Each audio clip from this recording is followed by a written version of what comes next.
Yo, people, what's going on? We are back. What you man saying, bruv? It's been a minute. It's been a Yeah, minute. my guy, man. Yeah, man. It's been an eventful minute still, man. There's a lot of talk on my club and all these sort of things. Yeah, man. I've been good still.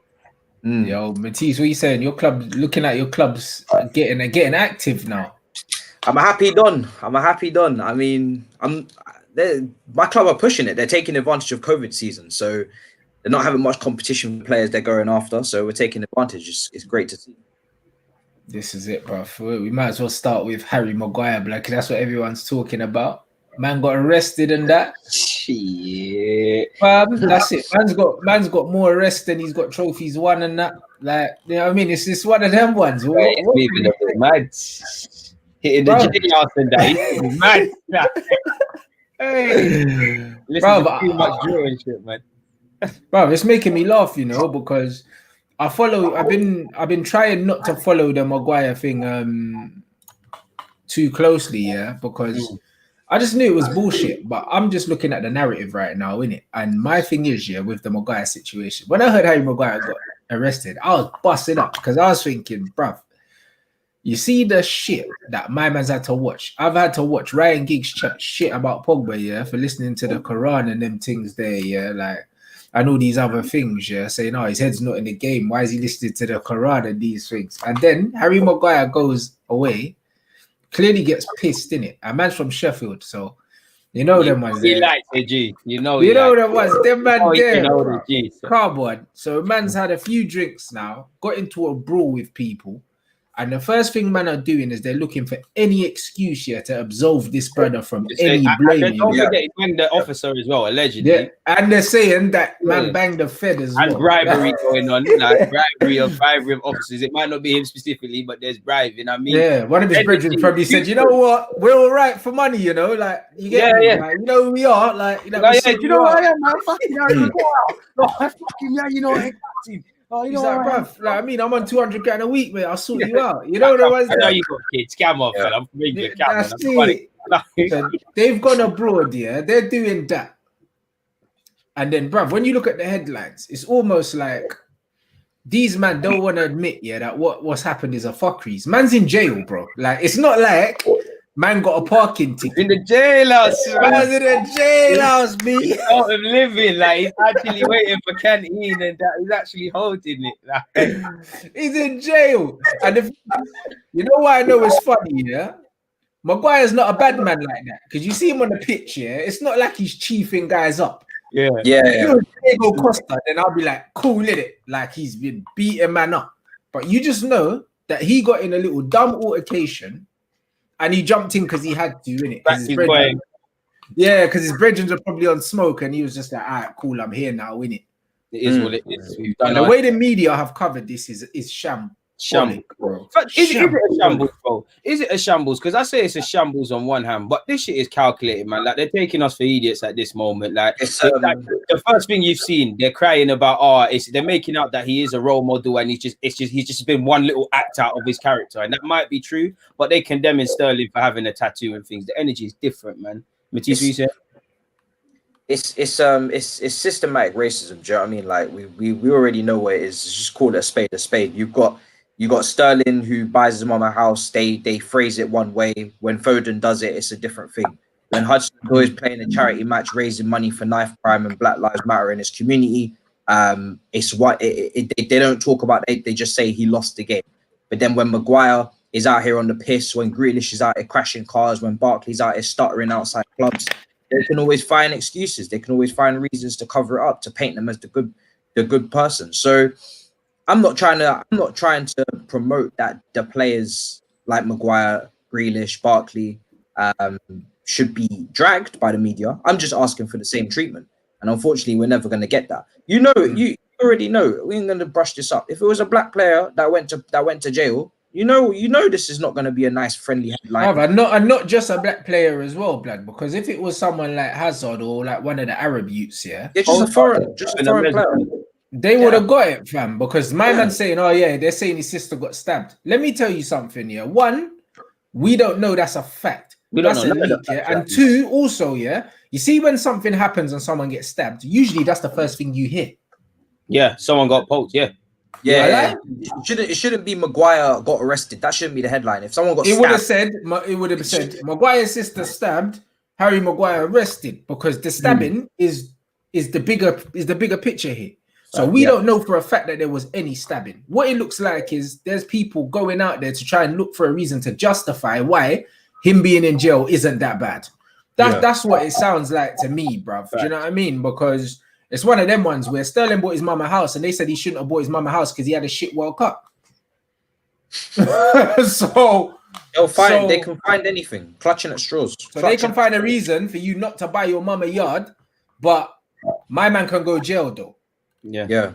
It's the language that scares me, bro. It's the language. It's like you said, it's forcing the narrative that it's out of character and finding reasons he's not. And it's sad to say, but most people can't think for themselves. We all know propaganda is a real thing. We all know the masses will just take at face value what is reported. So they're all going to think, oh, mate, he's all right. It's the same way negatively for Sterling. If people looked into Sterling's life, they might not agree with everything he's done, but they'd understand him. It's almost trying to, we all know black players get dehumanized the first thing is to dehumanize them and make out they're rabid.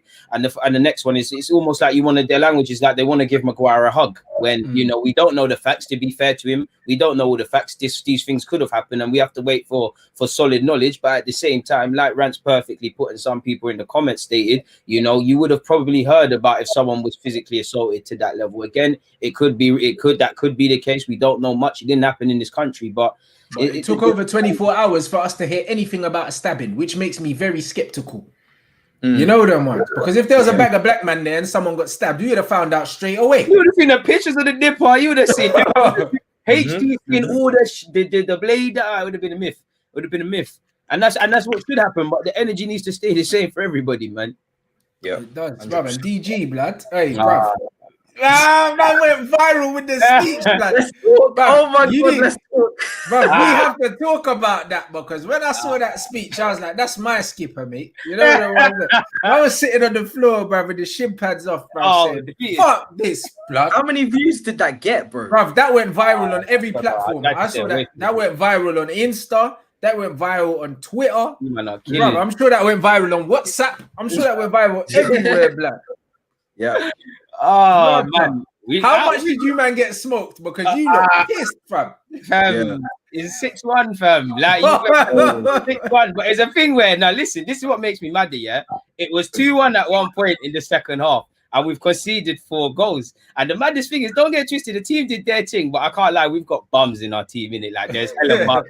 I was feeling a bit bossy because obviously he gave me the armband, they created a monster, and I actually played well. Like, it's a team thing, but I played left back. Guy didn't do anything, got subbed at halftime. I was feeling myself, but on the serious note, I was gutted, man. Because obviously we're not professional ballers in that. Like, we're paying to play football. We're waking up and drawing ourselves out, and we're getting smoked. And I can hear the verbal, and there's only so much fouling and little manning people he can do. Like, they smoked us. It needed to be said, man. We got too many soft guys in my team, bro. Like, and hopefully tomorrow it's a different thing. Hopefully we win, bro. But knowing us, it sounds like a straight capitulation, basically, of a performance. A few weeks in a row, same shit. Basically, what we've conceded, first game we lost 4-2 or something like that. This game we've lost 6-1. So you know we've conceded about 10 goals, scored about 3. This tells you the defense is a calamity. Like, this tells you the whole team is shambles. But if you're in North London, AFC Edmonton, come, man. I'm trying to get my Woodward on or something, trying to make something happen. Bro, this is what it is, bro. And that's what I mean. You see, with the football, with the football at that level, fam, a lot of the time it's just down to your attitude and your application, you know, because man are not professionals, blood. So if you treat the game properly, you look after yourself, you come in with the right mentality, bro. Like, you could do a thing, bro. A lot of the time, certain man just turn up on a joke thing, and the thing is, you can't turn it on and off, especially at that level. You know them ones, man. Man are not elite ballers, blood. So anything less than the right attitude is never going to be enough. Get smoked, like you said. We're going to get smoked. It's all laughing games. Like, after it was all laughing smiles, but before kickoff, you got to fucking be switched on. Like, when you're doing warm-ups, you can't be flat-footed. Like, you're asking to get game. And that's what happened, bro. Like, for like 10, 20 minutes, we were involved in the game. But other than that, we're just reacting. Our keeper's Kalam, like he's saying he's got glasses. He's saying he can't see. Like, it's a myth, man. It's a myth. It's fully a myth. It's fully a myth. It's fully a myth. Like, in defense, I was hearing that. I can't see. I'm like, bro, like, that's what I mean. Only what, the 6th of September. Sounded like some Barcelona excuses right now. The 6th goal went in. My head was just like that, bro. I'm just talking for no reason at this point. I'm trying to ask the ref how long's left, trying to get him to do it quickly. Nah, bruv. September the 6th. My team are back. My team are back out in the grass, blood. I can't wait. You know the ones there, so it's gonna be good. It's gonna be good, bruv. You know the ones. I don't know what they're doing with that, the lockdown rules and all that with the football. What is it back to normal now? Fam, we've been playing friendly, so it looks back to normal. It looks like everyone can come about. But as for the league, they're saying, well, FA was saying September for our thing, so that's surely the national standard or something like that. Yeah, September more than 6th of September is when we got our first game still. So so it looks like everything's running back.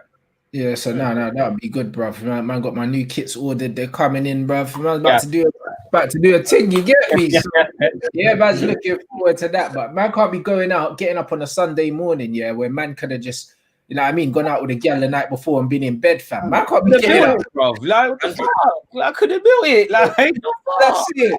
I can't do that. When you're paying to play football, that's if there's ever a reason for you to have the right attitude, fam. Because you just stay at home, someone else will want to play, blood. There's man hungry to play ball, you know. That's it. There's some man in my team that can fight. Some man don't know what's going on. Some man are just watching everything, don't know what's going on. Like we've got bare five-a-side, man. People that treat it like five-a-side. Like you don't have to be Ronaldinho, but you need to switch on. You need to understand your positioning. I'm telling man to, like I said in the thing, I'm telling man to drop. I'm better off speaking another language. Like they're looking at me.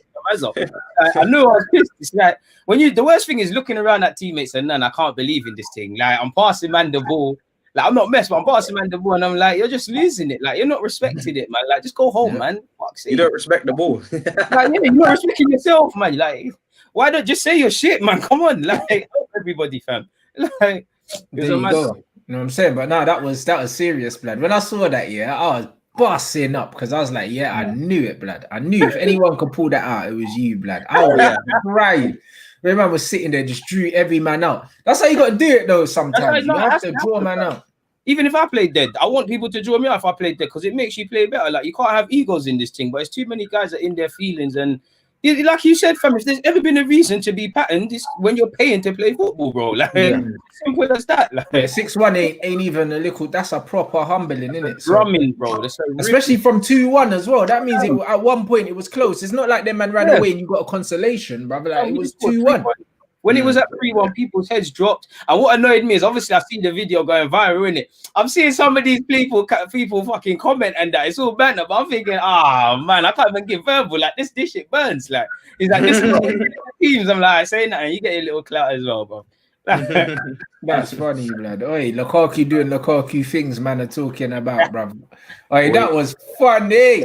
See all you. I bet it was for Man United fans, wasn't it? Because you've been pagans, like saying getting a lot of stick all week. People have been saying, Man United should never have let go of Lukaku, Martial this, Martial that. I think people just can't accept that both the players suit their systems that they're in a lot better. Lukaku is playing great next to having someone up front with him to do all of the the build up work, like having Lautaro behind him to do all of the running, do all of he kind of like does all the sweeping around him, and then Lukaku's the point, and he can run him behind and focus on his game. And Martial is just a better, technically a better footballer to interplay with, to link up with, and he just suits a better free flowing system. If but he also scores too, blood. That's what. It's not like Martial don't score goals, blood. I mean Martial's been scoring goals, and the thing is with Martial, if you want someone to link up with Rashford, Greenwood, you're gonna pick Martial over Martial over Lukaku. Lukaku's link-up play is very inconsistent. Sometimes it's good, and sometimes it's very poor. Sometimes you pass the ball into him, and it kind of just ricochets off of his ankles. And you're not going to be mobile with him there. It's not exactly. Yeah, exactly. He's not mobile, but he's the better goal scorer. So it really two players that just fit better where they belong. Like, do you know what I mean? Conte's always wanted Lukaku. He wanted him at Chelsea as well. We ended up getting Morata because we didn't want to deal with Raiola, the agent. So he's always wanted Lukaku. So it's very clear they wanted to work together. So it's just people being petty at the end of the day. So I'm not surprised Man United fans started to chat up when he scored the own goal. It's just bro, it's funny because like when I look at it, like the reason why he got sold is because he was playing crap. And you know what it is? People like to rewrite history in football, blood. That's what I don't like. It's like he was playing crap. He got benched, blood. When he got sold, he wasn't even starting for us. Remember that. Do you know what I mean? So when man are like, when O'Hara and them pagans are coming out saying, if United had Lukaku, they would have beat Seville. I'm like, hold on, bruv. Like, hold on. Are you all right? You can't. Football's too difficult to just say that. Obviously, the basis of his a striker, then yeah, but it would clearly, for what anyone says about Ole Gunnar Solskjaer, he wasn't in his plans. The plans was at some point, I'm going to play Greenwood. I would like to get an experienced striker. He probably didn't want a Garlo, but things have happened. You know, Lukaku's a good player. It's just, it's clear it wasn't meant to happen. And like Rants said, his form was terrible towards the end of his tenure. Like, he lost his confidence. He was out the team, you know. It's funny as a non-United fan, obviously the first touch and the rest of it he was coming with. But, you know, these things happen. He's at a better system. He's playing better. He's more confident. Obviously, yesterday weren't his day, but these things have to happen, and it's just like fan. Obviously, it's the agenda thing. We all like to run and laugh about it, but it's the agenda thing. If United, I mean, if Inter won yesterday, you know what the tweets would have been. He's left. He's won a trophy. Alexis won a trophy. Young won a trophy. And it would have been nice, but like, you need to be sensible at a time, man.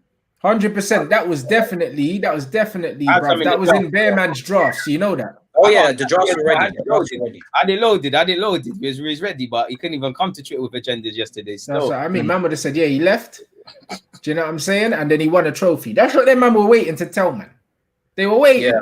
They were gonna say, yeah, Alexis ain't shit. It was you, man. Look, man's left and won a trophy. They're waiting. They've got the Di Maria thing loaded as well. Like, you know them ones. Like, they've got it. Man, them have got it. We know what you're on. We know what you're on, bro.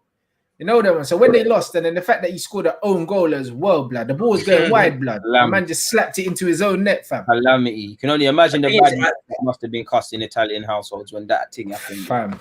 Yeah. The thing is I'm pretty sure the ball was going wide as well before he touched it. It was. Yeah, because I remember watching it thinking that was definitely going wide. Not far wide, just past the post. But I remember looking at it thinking, you definitely changed the trajectory of this ball. Like, you put that in. That's definitely your goal. Own it. Do you know what I mean? He's so nonchalant, fam. Like, I know that's why that's a classic reason as to why you don't like strikers in defensive positions. They're not strong. Yeah, like, true. No awareness as to where he is. It's a man flat-footed. Yeah.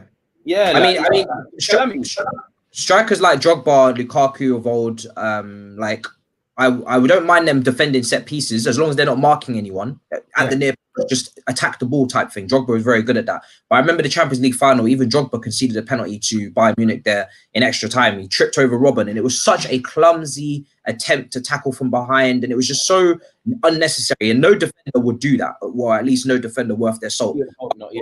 Forward in a defensive position, they don't really know what to do. And the thing is with Lukaku, he was never going to clear that correctly. He's not right-footed. He really is predominantly left-footed. And to wrap your foot around the ball when it was kind of mid-air as well and direct it where it had to go at pace, it was never going to happen. He should never have even touched it. But because he's a striker, he's just instinct is just like, I need to get to the ball. Do you know what I mean? It's like, what was his teammate saying as well?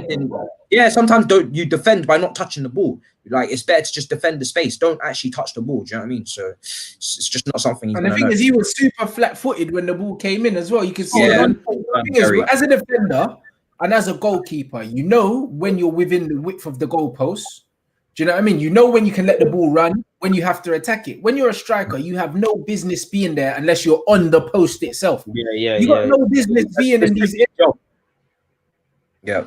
Bro, so you know what I mean? Like, it's funny for me because you know what it is with Lukaku, yeah? People have a misconception with me because I really like him. Like, as a person, he just seems like a cool youth, you know them ones. Like, he had opportunities where he could have thrown shade at the club and he didn't, you know them ones. Like, he's a respectable youth, bro. You can tell that he come from a hard upbringing. Do you know what I'm saying? He's got ridiculous amounts of self-confidence, which I don't believe that he could have given his ability. However, he's got them. You know them. It's an upbringing thing, like you said. He's probably seen so much shit that he's so mentally strong because he's seen so much shit that he believes that he's as good as R9 blood. When the man are saying the record's going and that, bruv, man's not. He shouldn't even be mentioned in the same conversation. But we're here because he scores goals, innit? But one thing I have to say is it's not personal, bro. But when I look at any kind of sport, I look at fundamentals, innit? And fundamentally, he's shambolic. You know them ones. And this is why, when I look at the numbers, this is another reason why numbers never tell the full story. And that's why when I have a stat show, me and Statman do the show, we always say that you have to contextualize absolutely everything. With Lukaku's goals, his style of play is a certain way. The systems he thrives in is a certain way. The reason why it didn't work for him at Man United was not because he's not a good goal scorer. It was because the way we were playing football did not suit him. We wanted him to play back to goal and link the play because he was big. Yeah, but Lukaku like to play fake in the goal. It's not him.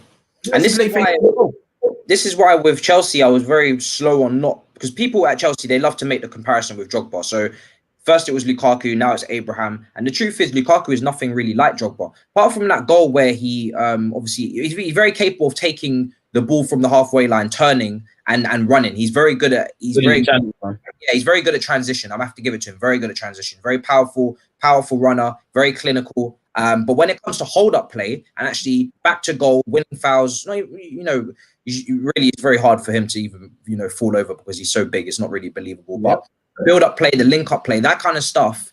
Giroud, players like that, that's what their expertise like. Olivier Giroud. You wouldn't put Lukaku in that French team and expect him to do the same job. But Lukaku's much better running off the final man, running in behind. Do you know what I mean? So people have their misconceptions about things in his stride, and that's where he gets his goals. He's very, very much a very, his anticipation of where the ball's going to be in the box is top level. Do you know what I mean? He's always in the right place. He's very good at getting on the end of things. But in terms of the overall game, if you're trying to be, having a striker who does great things in general play, does things all over the pitch, he's not really your guy. If he's, even if you ask him to run the channels, when he gets wide, what's he really going to do? Is he going to really whip in a cross? Is he really going to be able to, dribble around a man consistently? There's parts of his game that you don't really want to see. It doesn't suit him, which is why Conte likes him, because Conte's got Lautaro Martinez around him to do all of the butterfly work, all of the dribbling, all of the outside the box stuff. Yeah, exactly. It works as a partnership. It works very well. But I have to give credit to Lukaku. He scores wherever he is, to be fair to him. So he does his job. That's the primary role of a striker. Very much now, and I'm learning this more and more. We've got lost in the modern game of even though things have become more technical, we've lost the players doing their primary function. Players doing their primary. Yeah. Do your job. I think you mentioned it last stream. Goalkeepers need to make saves. Defenders need to defend. Strikers need to score goals. And we've kind of gone into a whole another thing where, goalkeepers, can they play out from the back? Listen, I want doing everything but not great at anything. Yeah, exactly. I want a goalkeeper that can play out of the back every day of the week. I want to do great build-up play. I want to keep the ball. I want to have that goal that Arsenal, I think, had against Manchester City, where the build-up play was beautiful, got all from back to front. But I'm not having that at the expense of not making saves. You have to make saves. That's what people forget. You have to do your primary job first, and then all of the other attributes on top.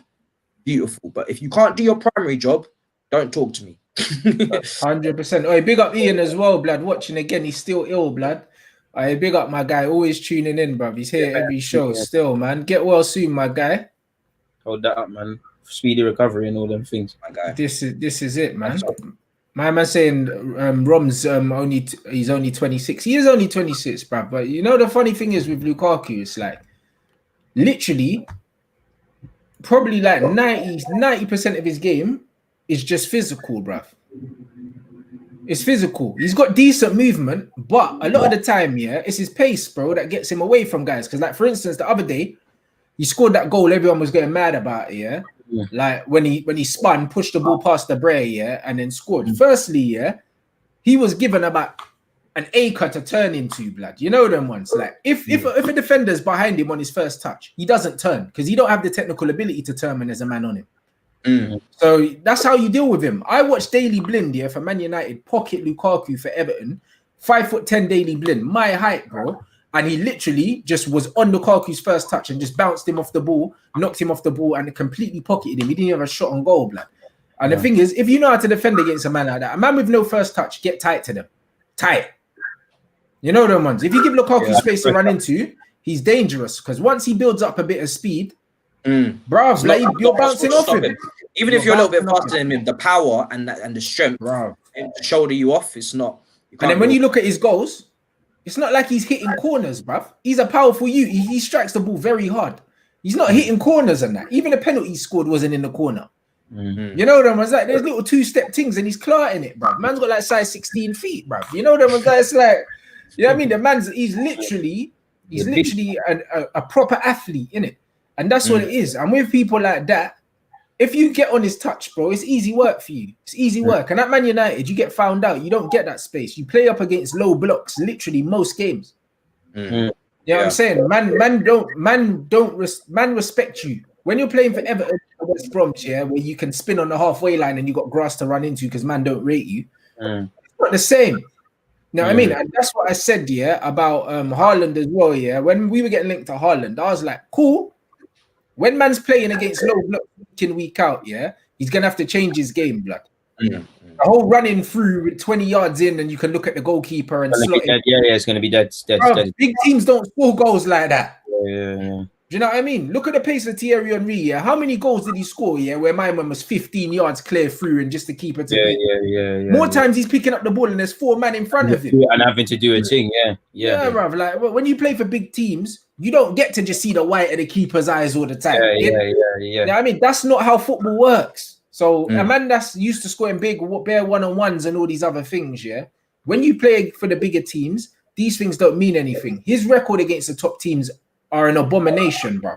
He got no goals against the top 6 playing for Man United, and I think he's got 1 goal against the top 5s in Italy, blood. Like that's what you should really be looking at. Yeah, that is an issue in his game, and that's again why I don't make the Drogba comparison, because Drogba was the complete opposite. Always turned up in the games, always.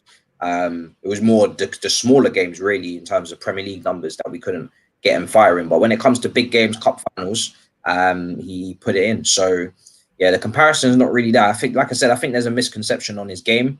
He'll go down as a great striker for sure, but you know, the things that the people that he gets compared to, like you said with R9, I think that's a little bit of a fuckery. Can't lie. It's a little bit. I just think the problem with Lukaku, like, you know, when you look at him isolation, he's had a good career, he's a good player. The problem with him at bigger clubs is a mixture of how other teams set up. And on one hand, you know, strikers should just score goals, but sadly, when you play for the top teams, it's about what you're doing as well. You know, it's a bit like it's a bit different, but it's like the Aubameyang debate. People talk about his general play. Potentially, his pace gets him out of there, and in the modern game, space is open. I just feel Lukaku suffered a bit of that. He suffered from, like you've said, from his 16, even before he went to Chelsea. It was Jogba. So that's probably done it. And I feel sadly, you know, as much as I agree with everything, I feel sometimes in football we need to just judge man on what they are, and he's just a flat bully man scoring goals. He's not going to do the general play. The only thing I'm really looking at that could improve is scoring against the bigger teams, purely because whatever people say, you are a goal scorer. You need to fix it. Like that's it, really, in relation to him, man. 100%. Like you said, we have to judge players for what they are, what they do in it. We have to. Let's stop trying to rewrite history, blood. Too many times you see football fans. When I look at the Alan Shearers and all these other strikers, bruv, let's call them what they are, bro. Alan Shearer is one of the best goal scorers in the Premier League history. Facts, bruv. All-round game. It wasn't that. It was a different era of football. You know what I mean? Man weren't linking it, doing little intricate things. That's not him. So don't compare him to players that play like that. Exactly. Do you know what I mean? Like, let's not do that. Do you know what I mean? You couldn't compare him to Thierry Henry. No, you have to compare him to a different kind of forward, bro. Yeah. Do you know what I mean? Man, even comparing Martial and Lukaku is a disrespect to both of them because they're not the same kind of player. Do you know what I'm saying? Lukaku is literally a goal scorer. If he's not scoring goals, he offers you nothing. Nothing at all. I've never seen him have a good game and not score. I've seen Martial have many good games and not score. Yeah. You know them ones. Henry can have a great game and not score. Yeah. You know the ones there. Like, there's certain man, if they're not scoring goals, they're not contributing to their team. They're not involved. Yeah, they're not involved at all. Do you know what I mean? It's not about style of play and that, because like my man saying I don't like Lukaku's style. It's not style, bruv, because he's a similar style striker to Jamie Vardy. Yeah, but the difference is Jamie Vardy can control a ball if you pass it to him. Yeah. You know, it's not about style, bruv. It's about fundamentals, fam. You know what I mean? Even off the ball work rate, I'd give it to Vardy as well. Do you know what I mean? There you go. He's literally a 6'4" goal hanger. Like, that's what he is, bruv. And if he's not scoring goals, it's dead. This is it. It's super dead, bruv. Do you know what I mean? So when we're looking at these things, yeah, like we have to compare players to stylistically to players that they play similar to. Too many times we see players getting compared to players and they've got no right being in the same conversation. They've got no right. Do you know what I mean? Even the Aubameyang Martial thing doesn't make sense. Doesn't make sense. It's two different things. The only similarity between them is, ironically, both of them are occupying the left-hand side, like, or whatever. Yeah. Like, and it makes no sense at all. Exactly. But that's fine. Always force a thing with agendas. There you go. They're saying Willian now. That was Robbie apparently on AFTV said this, bruv. So we're gonna start with Matisse, blood. Yo, are we talking about that clip? Yo, yeah, I haven't seen it, bruv, but I've been seeing it going on Twitter. What's going on? I can't believe it, bro. I can't believe meeting. I can't believe Robbie. What he said was that was Hakim Ziyech is the up and coming player, and we don't know how he's gonna do. Fair enough. We don't. Thing is, I'm not Hakim Ziyech. He's not up and coming. Is he not 27? He's 27. Exactly. He's 20. He's not 27 years old. He's established. You know what I mean? Yeah. And he basically said that he's an up and coming player. We don't know what he's gonna do in the Premier League. The part is fine, but Willian has not exactly turned the Premier League over. Do you know what I mean? So I wouldn't even say Willian has established himself in the Premier League, because his output has been very iffy. Do you know what I mean? So I wouldn't say that, you know, that's the benchmark for Hakim Ziyech. And then so it was kind of a silly comment. Do you know what I mean? And the thing is with Arsenal fans in that respect, there with that comment is I know, and DG's different. He'll keep it real, but I know. Signed Ziyech and they didn't sign Willian, this talk wouldn't be happening. You wouldn't be, of course not. You wouldn't be calling Willian better than Ziyech. You wouldn't even be trying it. Do you know what I mean? Because it just doesn't add up. It doesn't add up. I'm not Ziyech's biggest fan. I wanted Jadon Sancho all over Christmas into January, up until when I knew the deal was dead and it was all Man United that was going after him, and I just said, calm, I'm just going to leave it. Because he's the younger player, he's got the higher resale value. I think he's the better player even currently. And I just you know, I rate Sancho very highly. But to say Ziyech, who's put up unbelievable stats in the Champions League, I think he's second highest assister behind Lewandowski this season. He's not even been playing since group stage. You know, he's been player of the year for Ajax, all of these things. To compare him to Willian, do you know what I mean? It's just to say Willian's better outright just because he signed for Arsenal is a little bit stupid for me. Do you know what I mean? It's just dumb. Like, it doesn't make no sense. Do you know what I mean? It's not something that makes any sense. And I know if they could trade him, if they could trade two players, they take Ziyech every single day of the week. So it was just tribalism for me. It was tribalism. Robbie's my guy. Robbie must have been saying that in jest or on a banter thing, man. I don't believe Robbie would mean that on a serious thing. I ain't seen these clips or nothing, but Ziyech is a better player. That being said, Ziyech has to hit the ground running from day one, or, you know, we're coming with our agendas. He does 100%. I said that. I've been saying that to Chelsea fans because they've been talking about Ziyech and the Bruno effect, and I said, listen, let's just wait for Ziyech, because whatever you want to say about Bruno is making a difference. Do you know what I mean? Ziyech has to now come in and make a difference. We can't be running our mouth before he's done anything yet. He hasn't done anything at Chelsea yet. It's a clean slate for everyone that comes in. But the difference is with Ziyech is he's not up and coming. He's established. He is 27 years of age. Do you know what I'm saying? And the reason why I was so skeptical is because I was like, no offense to the Dutch league, but it is a development league. It is for developing players. When you're established, you're meant to leave. You're not meant to stay there in your prime. No, I know reportedly, as much as the great stuff that is said about Ziyech as well, I know big clubs like Barcelona and others were interested in him over all the years. There's no way he's been playing at this level for years and no one's taken a shine to him. Clubs were interested. But there are doubts. You know what I mean? It's how efficient he is, because as much as he does amazing things, he needs it's a high sample size of what in terms of how many shots he has. He has a lot of shots, and then you'll get your few bangers. Do you know what I mean? But it takes a lot to get a little. And the thing is as well is the Premier League is a little bit. You're not getting so much space as you do in the Dutch league. So really, judging him mainly off is the Champions League, because he's done it very well in the last couple of seasons. But it was a very much a team game. So, and I have to pay respect to Ajax's system. Everybody in Ajax's system was doing very well. It wasn't just Ziyech. Everyone was flourishing. Tadic, who couldn't make a stamp at Southampton too much in terms of highlighting big clubs and getting big moves. But as soon as he goes to Ajax, he's turning over Real Madrid. And our system isn't so established. You know, Ziyech is going to have to be a little bit more individual. He's going to have to be a little bit more of a leader, so to speak, in our attack, because our attack doesn't have free flowing passes and movements and whatnot. It's not like that. You know what I mean? We're still trying to, and people underestimate chemistry. We're going to have to get a lot of chemistry in this attack. All these new players, it's going to take time for them to start linking up. I know Havertz and Werner know each other from Germany. Where do they fit in Chelsea? Huh? Where does he play at Chelsea? Because I know he can play on the left and the 10, but obviously you as a Chelsea fan, knowing your formation and the rest of You it. play on the right. Yeah, I think Even the right. Where's he fit in? I think Ziyech will play from the right for me. I think they'll try and occupy like a one matter type role for him, where Ziyech is best when he drifts. He cannot stay on the right hand side touchline and just hang there. He's gonna drift. That's what I was thinking. Where's he gonna play?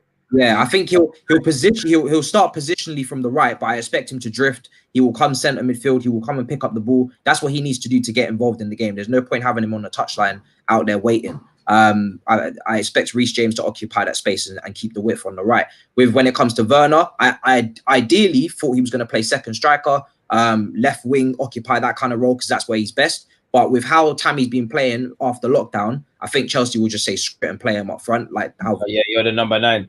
Yeah, play him number 9, and hopefully he can make a few tweaks to his game. But his link-up play is very good, and he's got very high pass percentage. So I'm a little bit more confident than I previously was. And I think Havertz will play. I think it'll be a 4-3-3, and I think Havertz will slot in next to someone like Mason Mount or Kovacic ahead of a DM like Kante, and I think that he'll just play in the number 8 role.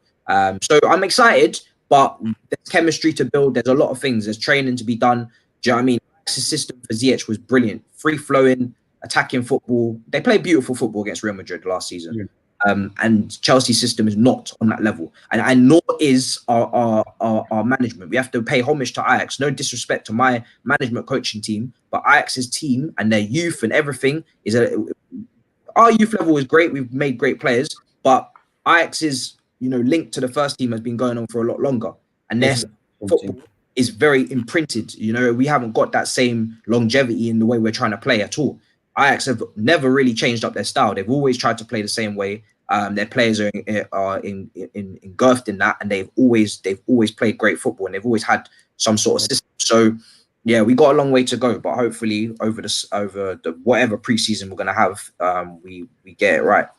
And you, man, have got obviously been linked with Thiago Silva, and also they're saying that Ben Chilwell is going to be done in a few days, bruv. This guy's saying Lampard's going to be under hella pressure. I'd like to agree. I feel like if Roman spends that money, I think there's no way to hide for Lampard. I mean, he's the things with Lampard is he's getting his targets. It's very rare that the club and most big clubs in Europe, they tend to sign players that for the long-term future, less for the manager and more for the club, where the club's going, So even if you have to sack the next man that comes in that fits in with your ideology, you keep it moving, and it's not so much of an uproar or upheaval. With Chelsea, they're backing Lampard. They are literally buying his targets. He wanted Chilwell. He wanted Werner, I believe, very much so. Spoke to him on the phone a lot. Same with Ziyech. These are his targets. So I think Ziyech was more of a long-term club target, but certainly Werner and Chilwell heavily, Declan Rice heavily again. These are his targets. So he's under pressure for sure, but I don't think Chelsea are going to demand that he wins the league or something next season. But he certainly has to be comfortably in the top 4 and certainly closer to the top 2. We need to be a lot better. I don't want to see 679 goals shipped in like whatever it was this season.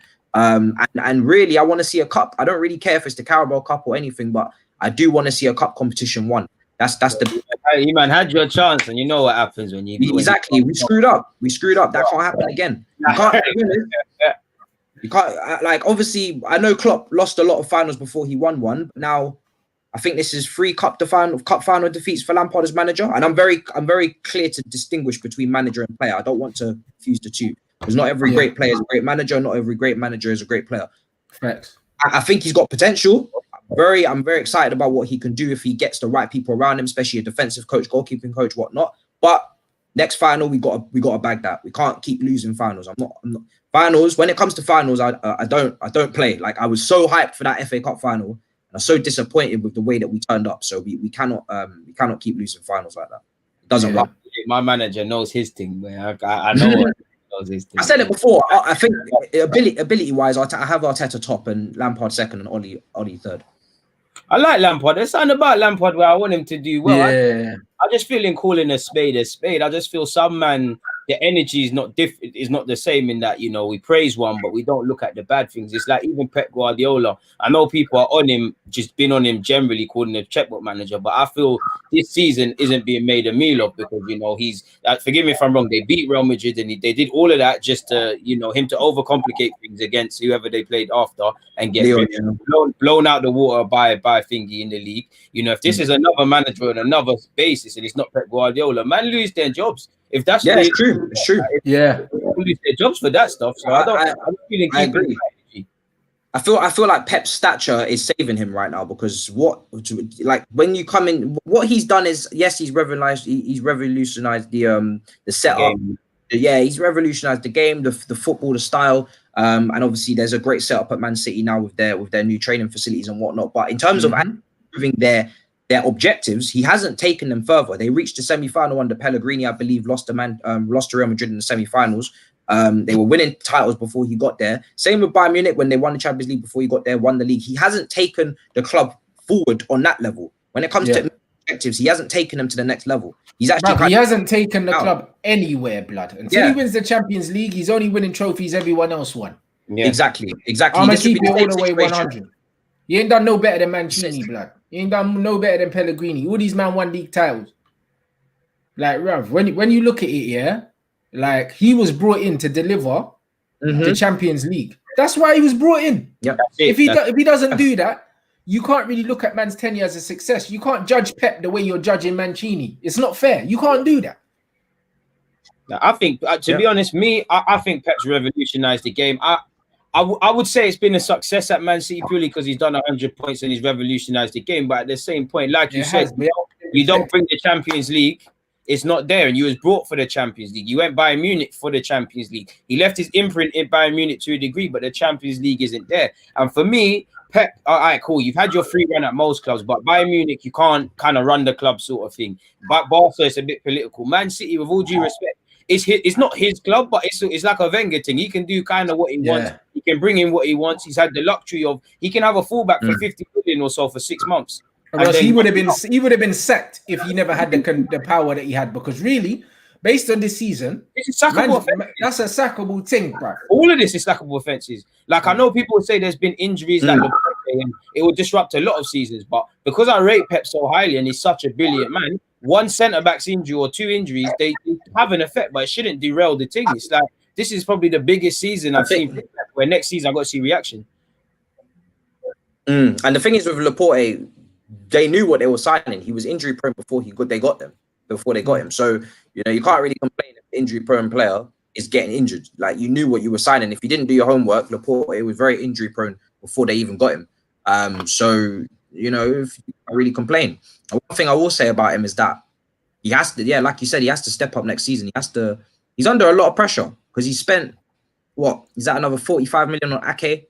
There's going to be more. There's going to be more coming in. Obviously, Torres came in from Valencia. No, they sold Sané, but it's the amount of power he's given to continue to rotate his squad, his players, one in, one out. Do you know what I mean? You buy Bravo and then out he goes the next season. It's not usually the turnover of players is not usually that quick at most clubs. They don't usually allow you to just throw their investments down the toilet so fast. So he's got a lot of work to do. It will be interesting to see more so how, first of all, what his next move is, because I think it will be Juventus, which would again not prove anybody's point about him unless he wins the Champions League with them, because winning the Serie A of Juventus is literally just 1 + 1 is 2. If just to see if City themselves, this will be the mark of if they're growing into a big club, whether they have the balls to sack him next year if he doesn't deliver the goods. That's what I want to see. Because the things with Man City is, as long as they're doing well in the Premier League for the last decade or whatnot, I want to see, do they have the balls to actually say, right, do you know what? You're not doing it. I don't care how good you are or what your stature is, you're not doing it. And we need to change this. We need to move forward. Because there's a lot of good young managers, especially from Germany, up on the rise, who could definitely take Pep's place, take the football and move it on another level. Do you know what I mean? Or move it on and give someone else a go to see if they can do it. You just saw, Leipzig got to the semi-final Champions League. I'm sure that man, Julian, deserves a go. Do you know what I mean? At a bigger club now. So it will be interesting to see if Man City got the balls to actually make cutthroat decisions like that. That's what I'm interested to see. I don't know what this, George, with all due respect, I don't know where you're going with stop hating on Pep. Nobody's hating on Pep. It's calling a spade a spade. I literally just said when Rants asked me something that because I rate him so highly, I have to give him the same energy of criticism with the praise. You know, if I'm calling you the best manager or, you know, best manager ever, you revolutionized the game, then man's got to keep seeing revolutionary shit. It's that simple. It's like, Pep is if I just look at that league table and I look at somebody else and remove the fact that it's Pep, you're looking at that manager's job. We're not calling for him to be sacked. He just needs to pull it out. It's just like with Messi. I think Messi's a great player. But against when Barca played Bayern Munich, like with every other player, I'm looking at all of them as to why you didn't do things. It's just calling a spade a spade. And this kind of capifies what we all talk about agendas. It's like you say something different, man say you got agendas because there's so many allegiances. Pep Guardiola is a quality manager, and because he's a quality manager, he should be better than that feeble attempt of a league defense against Liverpool. Where credit to Liverpool, blown out the water. You know, the heroic beat in Real Madrid to then go and play against Lyon like that. Again, a big point as to how they lost is the players. Sterling missed the tap-in, but it's another case of overcomplicating things where you don't need to. And because he's such a good manager, why hasn't he got to the Champions League without another team? That's a legit question. There's nothing wrong with that. Everyone's got question marks. Alex Ferguson, I can't rate him enough, but he probably should have won more Champions Leagues. Yeah. There's questions. Wenger, great manager. Why didn't you win as many Prems? Why didn't you win the champs? Do you get it? There's many question marks of everyone. No one's perfect. So I don't know. He's on, man. Facts. I think Matisse is frozen, bro. Yeah, Matisse. I don't know what you're on, man. Your team's got peas, but your connection's moving a bit. He's back at there he is. There he is. I'm saying, bro. Ultimately, nobody's above criticism in football, bro. You lot need to come away from the fact that, like, if you're critiquing someone, it means you don't like them or you don't rate them. Just because you think someone should be doing better, that doesn't automatically mean you're saying they're shit. Like, people need to come out of that. But the facts are, I've seen Real Madrid win the league and sack their manager. That's it. I saw Barcelona sack their manager during the game, blood, in the Champions League the other night. You know the ones, like, there's better things going on. With what Pep's done here, with the money he's spent, no one can tell me that he's at least achieved the objectives of the club from the start of the season. He hasn't. At a big club, you don't get that much time, yeah? Do you know what I mean? How many times is Pep going to get to not win the Champions League, bruv? Because he should have beat Tottenham, blood. When he lost to Tottenham, yeah, really, they could have sacked man for that. Yeah, the thing is, we're not speaking about someone. We're speaking about someone who's always in the conversation. I'm not saying he is. He's in the conversation for greatest manager of all time. For that conversation to continue to run, you have to be making semi-finals. He's not even making semi-finals of Champions Leagues. That's what you need to understand. And the thing is, this whole agenda thing, let me put it into real life perspective. If you had a friend who was messing up, would you not tell them that they need to improve, or are you going to just say, oh, you're hating? Like, it depends. You know what I mean? Like, it depends how you move in life. If you're Pep don't know himself, he needs to pattern. So what are you looking exactly. The same people defended him, he wouldn't even defend himself you cannot continue to bust Champions League. That is the pinnacle. That is what you judge a man on. Same with players. You judge the pinnacle. If you're going to judge, you always will judge Messi and Ronaldo off of that. You judge any player off of that. At the top level, you talk about Champions League. What do they do in Europe? So it's the same with managers. You cannot throw a game against Lyon. You can't do it. Not with them spent, not with the squad that they have. The squad quality difference between them and Lyon is startling. For him to lose to Bayern, we wouldn't be having the same conversation. You're losing against the best team in the world. Fair enough. It wasn't your year again. But you cannot be getting knocked out to Lyon and Tottenham back-to-back years against those two teams net spends. You can't do it. And if you think you can do it and not get criticized, then I don't know where you live, bro. Because if you do that in any other job where you don't hit objectives after spending this amount of company's budget and on marketing, and then you don't make sales, come on, bro. It's just life. It's as simple as that. 100%. Breaking news. They're saying Freddie Ljungberg's resigned. Raw, Mazza. Hey, first I'm kind of raw. It's actually, you know, you just something just sinks in your brain. Raw. Do you know what? I don't want to say I saw it coming, but I kind of saw it coming because you look at it. Whether he's hands-on in training, I don't know. But on a match day, he's gone from being on the bench to being in the stands. And there are rumors.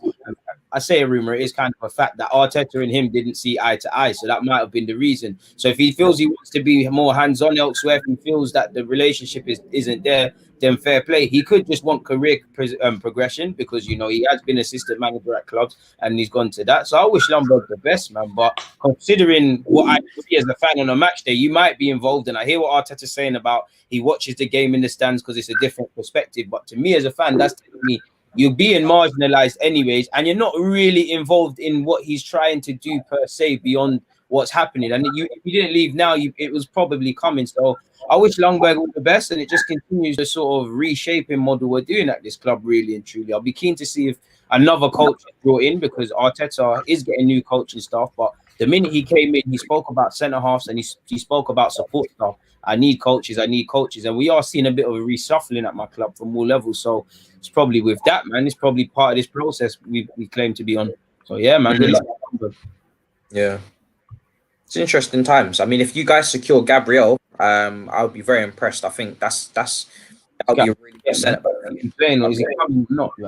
Yeah, it's between you and Manchester United fighting for him at the moment, and obviously Napoli as well. And apparently a lot of that hinges because I think from what I read is there was an agreement between Napoli and Lille that Gabriel would go to Napoli and personal terms were agreed. Arsenal obviously tried to step in and get involved. Same with United, but Napoli are waiting to see if Koulibaly will go to City so they can close the deal for Gabriel. If they can't do that, then they'll go after Mustafi or something. So it's just one big triangle. It's a cluster. It's an absolute cluster mess, bro. Is that it really is? That's what this transfer window is right now. It's just a lot of triangles and deals ricocheting off other deals, really. Do you know what it is for me with Gabriel? I think Gabriel is one of them, man. I think his agents won't want to go where the money is, and I think Gabriel is a player. He's one of these rare players that will listen to projects. You hear talk of he had an Everton a few months ago. He had a medical at Everton. Clearly, he's been sold a project, or his agents have persuaded him. Clearly, he was on listening to United. Clearly, he's on listening to Napoli. Clearly, he's on listening to Arsenal. And for me, I don't mind that he's taking forever. At the end of the day, you know, this is what is maybe his third real season being a kind of known entity, maybe two. He's 22 or something now. You know, you'd imagine his next move is going to be there for 4 years. This is where you'd imagine is going to be your substantial development. So I get your time. Thinking about going to Napoli in Italy, the University of Defending. If you're thinking about joining United, an exciting project, some might say with Everton. If you're thinking about coming to my club with the rebuild, take your time. But at some level, if it's beyond that and he needs convincing to sign for us, like real convincing beyond just talking about a project, then I think it's best he doesn't come. But I'm on it, man. I mean, you know, he's got a lot of things he would need to improve in his game, but he's aggressive. He's 6'3". He's decent on the recovery. You know, he's one of my defenders in that he defends on the front foot. He likes to try and step in, can play out from the back. You know, a luxury of being left-footed on the left-hand side. Allegedly 30 million euros, which for a broke club, allegedly that helps us. Resale value too. I can't complain, man. I'd be all on that. But until man's holding the shirt and them things there, it is what it is, man. It is what it is. It is what it is. I know I talk about him in my videos, but until he's part of the team this season, I can't. It's like a lot of Arsenal fans speaking about Ceballos. He may very well come permanently or on another loan, but we're all assuming he's going to be part of this team. Like, we can't speak about him partnering Xhaka right now because on paper he's not part of this club. He's going back to Madrid right now, so I have to see, man. Yeah, definitely. Yeah, it'll be interesting, bruv. I'm not too with Gabriel. From what I've seen, he looks like a good signing.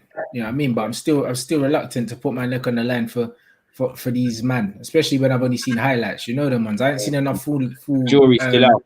Yeah, I haven't seen enough full games of this guy for me to put my hat on him. But do you know what I mean? At least there's talk of your club making movement. Do you know what I mean? Which is the same thing. If he did sign, I'd be interested to see what we do at centre half because, you know, I think what we'll do is either Luiz and Saliba or David Luiz and this Gabriel brother. But what I would like to see long term or from the get-go is both of them young boys. I know we would pay the pinch. I know we'd struggle. But at the same time, I've got more time for the mistakes and the rough lessons both them and they will learn than certain men that have been around the block. The logical aspect is clearly David Luiz and someone. But if we do run with that, if Arteta was brave enough to do that, I would hear it. Many Arsenal fans like myself would say the same thing. But in reality, you know, when Saliba maybe isn't concentrating and he plays a pass or isn't following his runner, I don't know if the patience will still be there. But long term, I want to see that because there's too much question marks with my defense. You know, there's question marks over left back. Tierney is certified, but he's had some injuries this year and really not played that much of a part. You know, right back. Is it Maitland-Niles? Is it Bellerin? Is it Cedric Suarez? I've even seen Socrates. We've just spoken about centre half. The keeper's the only one I don't mind the question marks, because Leno is my number one and Martinez is given a problem. So I don't mind the question marks over that. But I want to look, who are we playing? Fulham. I want a first choice back four. Like, I want to have some consistency there, Carl. If you don't have a back 4 or 5, including the keeper, everything's a myth, man. Everything's a myth. Yeah, I mean, there's no problem playing an older player. This is why I think Chelsea are going after Thiago Silva, because even at 36, he seems to be leading his club to a Champions League final. He's a very, he's a very well-known, solid, world-class centre back. I don't mind an older centre back if they're going to be solid, if they are of the level, if they're going to teach. But if you've got an old centre back who's making mistakes, who still seems to be making basic errors, who's actually probably teaching poor things along to the person alongside them, poor positioning, reckless, then it really is not really beneficial sometimes to them to be next to the more experienced defender. Better that you learn together, have a partnership, and cover for each other, than to have one guy that has seniority over you, but really is no better than you when it comes to out and out defending. And I don't want to see a back three. I mean, I want to see a back three from game to game, but I don't want that to be a consistent thing. But just based on what, and I think he'll go to a back four, but just based on what I've seen, I can envision a back three potentially of Gabriel, David Luiz through the middle, and Silva. One thing I don't mind about whoever partners them, ideally, we live in England. You want people to speak English, but I'd imagine David Luiz's French is decent because he'll be pretty much fluent. I imagine they're all kind of calm to speak to him, so that kind of helps the camaraderie and things. I don't want Silva to be wrapped in cotton wool, but when you've got one of these players with potential and things, it's very difficult because the perception and the player we might see tomorrow isn't what people are going to see today. They're not going to understand. It's going to be a journey. He's going to need them tough lessons playing against Vardy, against Murray, against Aguero. He's not going to be there overnight. So with Saliba, I can hear that if it's Gabriel and David Luiz, and Saliba might play Europa League, he might get the odd start, he might take a while and be a bit of a slow burner. But I hope they both get exposed early on, man. I want to see that, man. I want to see a new partnership, but I don't think it happened. Yeah, it'll be interesting. This guy saying Gabriel's a good defender, still raw, makes some mistakes. So I'm sure Arteta can coach him. But this is it. He is. That's what he is, though. He's raw, innit? He's raw. And as long as he's being coached, and not even necessarily being coached, if you put him in a decent enough system, it doesn't matter, bro. That's it. And at 22, what do you expect, really? At 22, only having 2 real senior seasons, kind of really in the last 18 months, really solidifying himself at Lille. You're not going to expect the finished article. You're not, Like I said, you're signing at 22. You'd imagine a 4 or 5 year deal. This is the next 6 significant years in his contract. I don't in his development. Sorry, I don't mind that because there's, like I said, he's raw, but there's things in his game that could be coached out. I like that he's aggressive. Obviously, with that, I know he's going to step out and concede a foul. So you teach him not all the time. You get it? There's simple things, and I've got more time for these men that are rough around the edges than experienced men that keep making the same things. It's about coachability. We all want to sign the best players, the finished articles and things. But it can't happen, man. It can't happen. So I don't mind any of that. This is exactly it, bruv. So I don't know, man. I don't know how man are feeling. Overall. I think Matisse is definitely the happiest of the 3 when it comes to the signings, bruv. It looks like your team are on job, blood. Whether they get whoever they want, which I'm sure they will, because it looks like they're being very meticulous with who they're going out with. I'm not seeing loads of different players linked to Chelsea. I'm seeing players in the positions that they want. Being linked in it. All the links seem pretty much nailed on. Like they're actually talking to these guys. It's not them flipping hot air link at United always. Yeah, there's substance. There's getting their first races. Yeah, it's literally concrete links. It's Chilwell, Havertz, which are basically done, and I think they'll probably both get announced at the same time. And then you've got Thiago Silva, who's very. I thought it was quite fresh, but apparently he's obviously free transfer, so I think they've been looking at the situation for a while. That's set up now, but he still has to choose between about 5 clubs, and that won't happen until after tomorrow's final. And then you've got Declan Rice, which is more of a long-term target. Whether they'll pay it depends on the outgoings. We still have to get rid of players, so I expect that one to take the longest if it gets done at all. But Declan is so on board with joining. The guy is literally twerking. I mean, all of his social media on holiday with Chelsea players, doing everything. But his head's already gone, so it'll be interesting. He wants to return home 100%. That's in goal, bro. Yeah, that's my big problem. Who are we going to get in goal? because the goalkeeping situation, that is where there's a lot of hot air. There's not really any concrete links. I know Pope and Onana at Ajax has been linked, but I don't think the club are convinced by either, because really there's still flaws in both of those players' games. They're not perfect solutions. And the last thing you want to do now, after spending 70 million on Kepa, is to go and spend another 30, 40 million on a goalkeeper. And then in a couple of years' time, you're like, well, that's well, he's dead, yeah. Exactly. So I think the club are really in a sticky situation with that one, because they have to get rid of Kepa first, and then they need to find a target. I think the only person that they're 100% unanimously sold on is Oblak. But to spend 110 million on Oblak, this thing as well, release clause is heavy. I don't think Oblak would say no to joining. I think after that Atletico shit show the other day, do you know what I mean? I think no problem, but it's about paying the money, because you got to pay the money. That's the world's best. You have to pay the money. I don't think we'll pay that amount of money for a goalkeeper ever again. That's what it boils down to. Simple facts. It just comes down. Exactly. And United right now ain't doing shit, blood. The Sancho thing's gonna go to the wire because United are useless. We know Dortmund are a selling club. Like, don't believe any of the crap coming out of that place. Do you know what I mean? They've been a selling club. You know what I mean? And all they're doing is they're making sure that they get all their money. And because Man City get 15% of the Sancho deal, Exactly. Yeah. They're making sure they get extra money because they have to deduct the 15%. Yeah, they still want their bread. They still want their bread. That's all it is, bruv. Sancho's already spoken to the club. Do you honestly think that Dortmund allow Sancho to speak to Man United and agree personally Like, come on, guys, use your common sense, bruv. You know, like that. So when you hear these things, man can't say, yeah, you can talk to United, agree a deal, you can agree a transfer, but you know what, yeah? You're not going. Yeah. Bro, don't make no sense, bruv. Do you know what I mean? So he's coming, but they want to get all their P's. And they're well within their right as a football club to do that. To demand anything. Question is now, after United hold up the Bruno deal for a whole summer, will United actually pay the P's, or are they going to make this delay over to next summer? That's my question. No, because he doesn't get cheaper, blood. He's only going to have another good season, bruv, and probably they're going to want more money. Yeah. You just got to pay the money, bruv. You just got to get them what they want. End of the day, bruv. End of the day, what they want.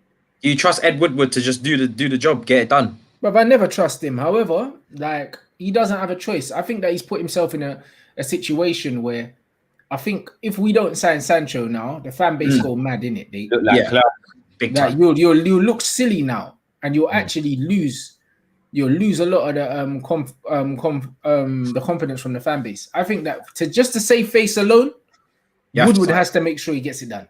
Yeah. No them ones, but both teams. I think both teams are trying to come off as though they didn't lose out. So Dortmund are trying to come off to say, these man never got him on a cheap. United are saying, we never let them hold us to ransom. It's just them two, man, just kind of bigging up their chest, both trying to look like they came out of it all right. Half melting, man, literally. You know what I mean? So that's all it is, bro. Like, it's literally just two teams trying to save face at this point, innit? Like, the club and the player have already agreed. So now it's just down to the superficial shit, bruv. The stuff on the top. Both teams need to look like they've come out of it well. Yeah. That's all it is, man. Do you know what I mean? So I don't know, man. Other than that, I don't like the fact that we ain't really been linked with no one else. We've been linked with that Brooks Ute as well, yeah. But I'm hearing that that's maybe as a replacement for Jack Grealish. But I don't like that for several reasons. The Brooks Ute was injured last season, so he only played like 9 games. And also, bruv, like, young up-and-coming players, at Man United, bruv, they're not for Oli. You need to give Oli players that can come in and do bits now, blood. Like, he's not good enough coach, blood, to be giving him potential and he's going to unearth this gem, blood. I've watched Dan James die slow, blood, in that Man United shirt. He has not improved a single day in his life, blood. He started up here with a decent start, 5 goals or something, and then it just slowly went down and it's declining, rapidly.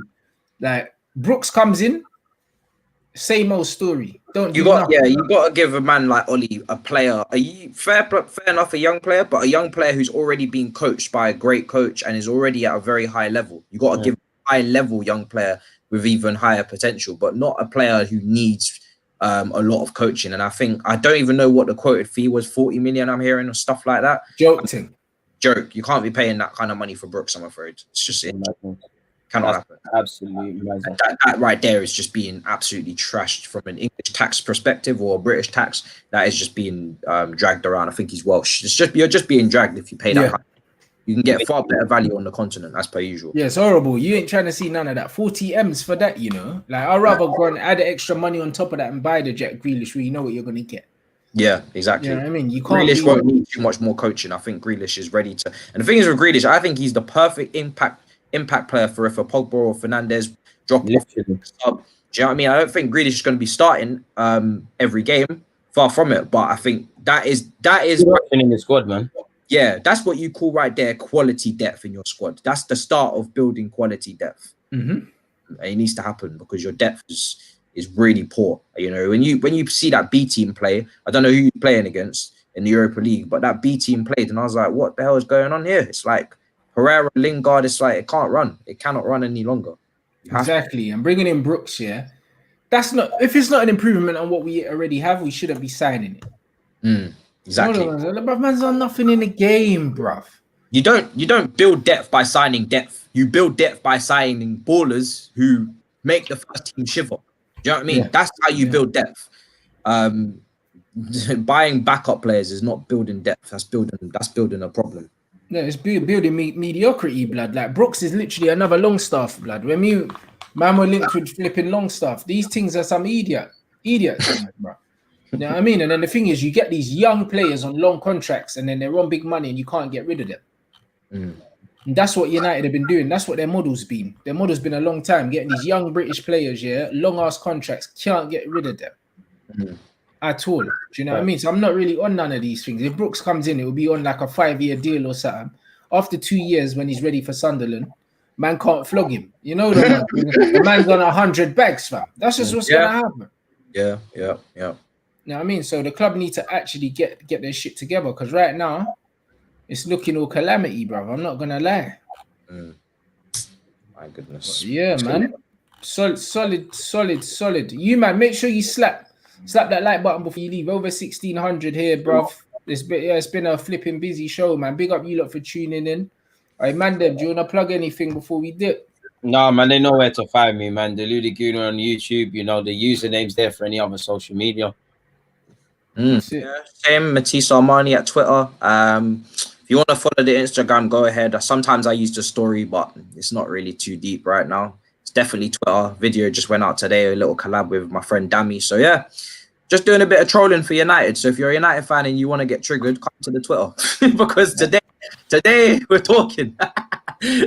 Too much joke, man. Big up you, man. Also, yeah, follow up everything. The Patreon's there. Got more interviews coming. Told man I got Lee Trundle as well, blood, because I had to get Lee Trundle because that guy's the throwback baller, blood. Soccer AM settings, blood. So man got Lee Trundle. I spoke to the Wrights as well. Sean, Bradley, Ian as well. Man's patterning that soon as well, blood. Man's gonna get all three of them. I got some lit interviews coming up for you lot, bruv. So yeah.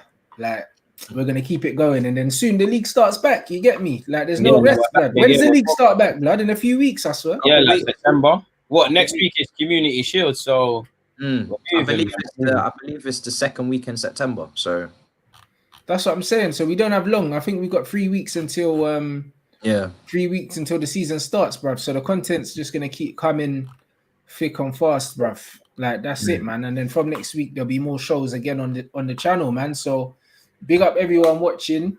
Make sure you slap the like before you leave. And yeah, we're going to catch you lot next week. Come on.